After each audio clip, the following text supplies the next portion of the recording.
Welcome to Rama Science World. Learn English by reading books. Today we will continue 20 changes remarkable results. Atomic habits. James Clear. When my mom uh, and I landed on the roof of the hospital, a team of nearly 20 doctors and nurses sprinted onto the helipad and wheeled me into the trauma unit. Trauma unit. By this time, the swelling in my brain had become so severe that I was having repeated post traumatic surgery. My broken bones needed to be fixed, but I was in no condition to undergo surgery. After yet another surgery, my third of the day, I was put into medical induced coma and placed on a ventilator. My parents were no strangers to this hospital. 10 years earlier, they had entered the same building on the ground floor after my sister was diagnosed with leukemia at age 3. I was 5 at the time. My brother was just 6 months old. After 2.5 years of chemotherapy treatment, spinal taps, and bone marrow bypasses,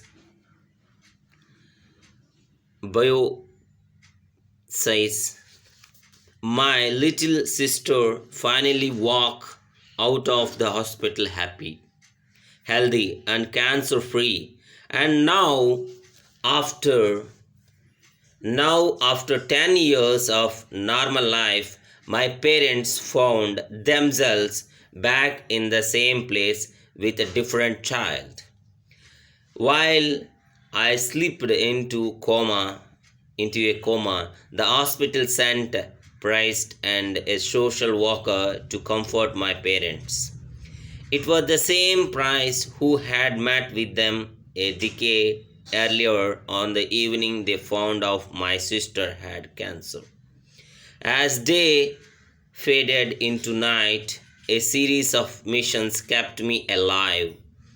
My parents slept restlessly on a hospital mattresses. One moment they would collapse from fatigue. The next they would be wide awake with worry. My mother would tell me later, it was one of the worst nights I have ever had. My recovery. Mercifully, by the next morning, my breathing had rebounded to the point where the doctors felt comfortably releasing me from the coma. When I finally regained consciousness, I discovered that I had lost my ability to smell.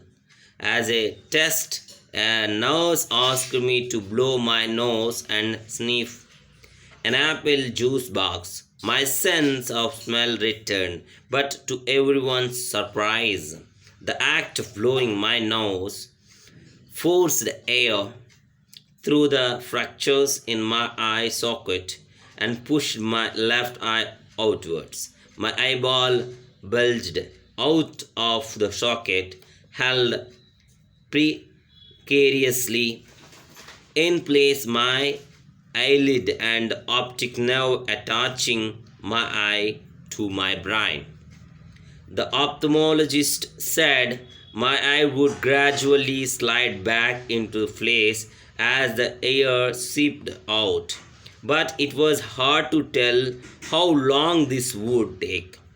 I was scheduled for surgery 1 week later, which would allow me same additional time to heal. I looked like I had been on one and off boxing match, but I was clear to leave the hospital. I returned home with a broken nose, half a dozen facial fractures, and bulging left eye. The following months were hard. It felt like everything in my life was on pause. I had double vision for weeks. I literally could not see straight.